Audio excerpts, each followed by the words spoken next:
Jadi ada satu persoalan di dalam Facebook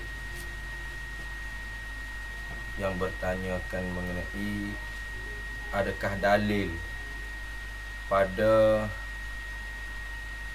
bertalafuz niat sebelum daripada mengangkat takbiratul ihram.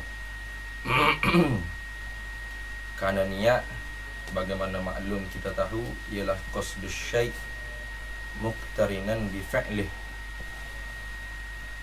Qasdus syai' muqtarinan bi fi'lih, dengan mana nak buat sesuatu serta dengan buat. Kerana niat ada pelbagai makna. Ada 5 makna. Setengah ulama bila ada 5 makna belakang niat. Ada niat dengan makna matlub, ada niat dengan makna murad, ada niat dengan makna azam, ada niat dengan makna nazar, ada niat dengan makna qasad.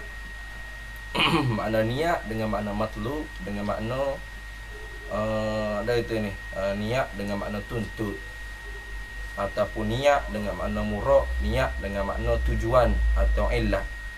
Niat dengan makna azam, niat dengan makna mahu, benda yang belum lagi kita nak buat, tu makna azam. Niat dengan makna nazar, dengan makna nazar pada lugah, bukan nazar pada istilah. Ada juga niat dengan makna nazar, tapi yang dikehendaki pada ulama fiqh, bila dikatakan niat itu rukun sembahyang, maka niat dengan makna qasad. Apa qasad? Dengan makna sengaja atau sengeling, pisah diri buat, atau terkabar. Makna kabar seolah-olah sebelum daripada takbiratul ihram, tak kabar kata nak ibadat, nak sembahyang. Lepas daripada takbiratul ihram, maknanya di dalam takbiratul ihram, dia panggil nak maknanya sembahyang, kabar diri duduk sembahyang. Itu makna qasad. Sebab itu ulama mentakrifkan niat ialah qasdus syai', kabar diri duduk buat benda tu, sesuatu tu, muqtarinan bi fi'lih, dengan serta dengan buat benda tu. Muqtarinan bi fi'lih dengan makna muqtarinan bi awwal fi'lih. Cuma yang jadi permasalahan yang ditanyakan, adakah talafuz berlafaz pada niat sebelum daripada takbiratul ihram itu dikirakan sebagai niat? Maka jawabnya tidak dikirakan talafuz, yakni usalli fardhu zuhri apa semua sekali itu ialah niat. Hanya dia panggil ke berlafaz pada niat.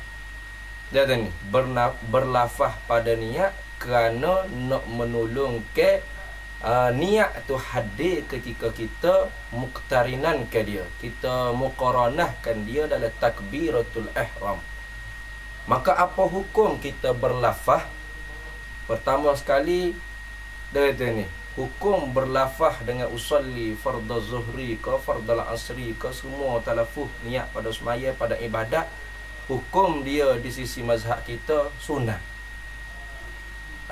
Walaupun tidak ada nas yang qat'i yang menyatakan Nabi SAW bertalaffuh niat pada semaya, tapi ada hadis yang menunjukkan Nabi SAW bertalaffuh niat pada ketika puasa dan pada ketika haji.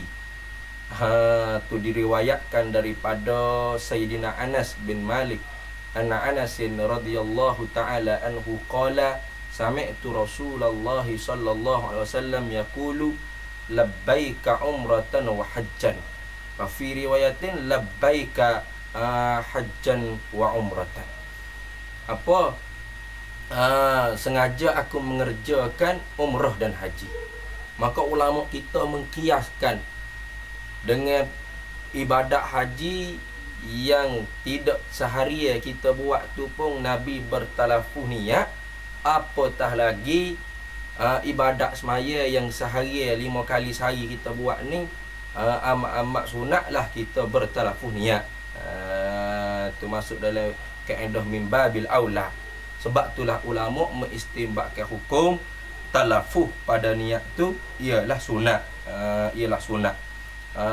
Kenapa? Kerana berdasarkan hadis Nabi SAW tak ada. Yang kedua pula, kerana nak keluar daripada khilaf ulama yang mengatakan wajib bertalaffuh pada niat. Ada ulama yang mengatakan wajib talaffuh pada niat.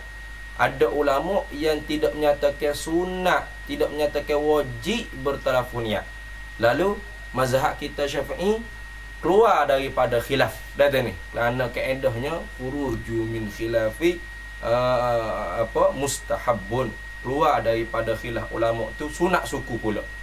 Sebab itulah dalam kitab Nihayatul Muhtaj disebutkan wa yundabun nutqu bil manwi qubailat takbiri, dan disunatkan bertutur dengan niat sebelum daripada takbiratul ihram liyusa'idul lisanul qalba, kerana nak tolong lidah hati, mana nak tolong hati kita ni mari telitah niat dalam takbiratul ihram, walil khuruji min khilafi man aujabahu, dan selaginya kerana nak keluar daripada khilaf ulama yang mewajibkan talaffuh pada niat. Maka keluar daripada khilaf ulama tu kaedahnya khuruju anil khilafi mustahabbun, sunat suku pula. Sebab itulah mazhab kita bukan wajib dak talaffuh niat tu, hanya sunat. Pertama sunat kerana hadis Nabi tak ada. Nabi pada ibadat haji pun sunat. Qiyah aulawiyahnya, apatah lagi lebih-lebih lagi min babil aula lah pada semaya. Kerana semaya ni 5 kali sehari, haji ni tak sampai 5 kali sehari lagi. Kata ni. Jadi khilaf qiyas aulawiyah lah pada semaya. So yang keduanya ialah nak keluar ulama yang mengatakan wajib menyatakan wajib talaffuh pada niat.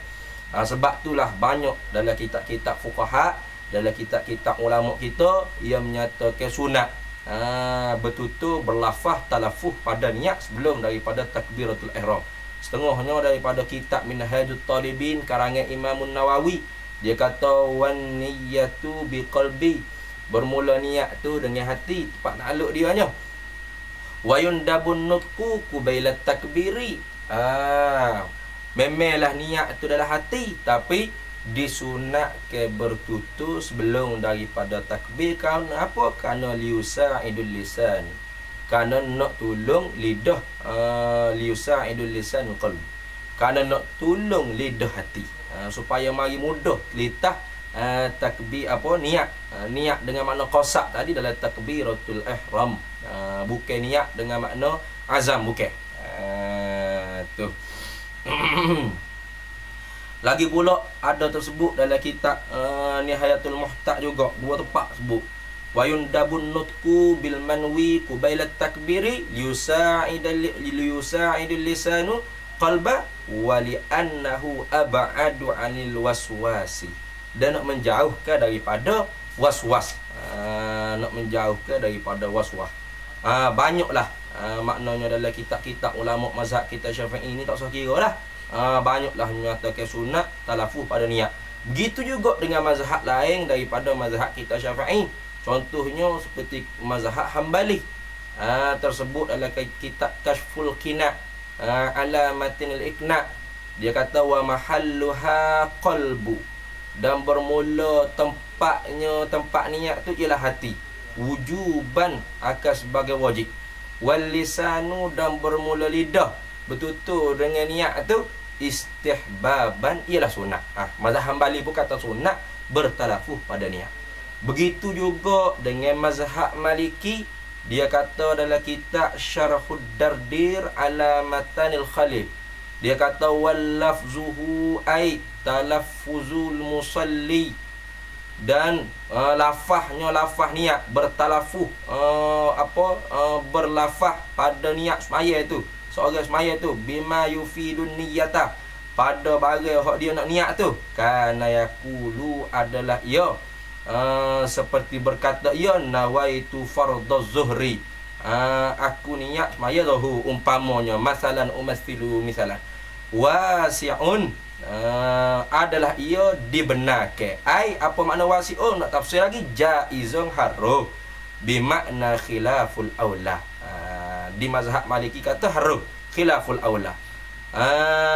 Tu ada pun dalam hasyiah dia sambung lagi dalam hasyiah.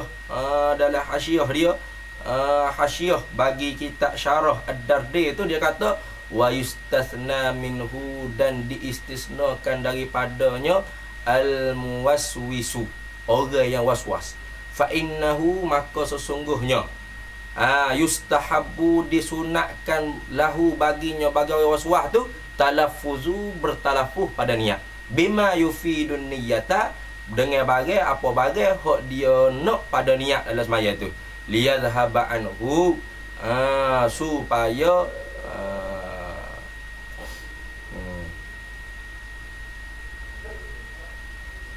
liyadhhaba anhu labsa, supaya menghilangkan apa yang bercampur aduk dalam hati dia. Kama fil mawaki, sebagaimana disebut dalam kitab mawaki lah. Begitu juga dalam mazhab Hanafi. Dalam mazhab Hanafi membilangkan talaffuz pada niat tu ialah bid'ah hasanah. Bid'ah yang dibilang elok di sisi fuqaha. Walaupun ada ni Nabi SAW tak buat, tapi kerana benda tu molek, bahkan ada orang panggil kawaid syar'iyah yang diambil istinbat hukum oleh ulama, maka dibilangkan dia tu ialah bid'ah hasanah. Sebagaimana tersebut dalam kitab Durrul Mukhtar bagi mazhab Hanafi. Apa yang disebut wa talaffuzu indal iradati biha, dan bermula talaffuz di sisi nak pada semaya tu mustahabun, sunat hukum dia. Wa huwal mukhtaru, dan ialah pendapat yang dipilih. Jadi itulah orang panggil sebuah rekahnya jawapan kepada orang yang bertanya mengenai apa dalil-dalil ke apa talaffuz pada niat semaya ni. Maka itulah beberapa dalil yang kita dapat ambil daripada kitab-kitab ulama dan pendapat-pendapat ulama Ahlus Sunnah wal Jamaah. Allah Allah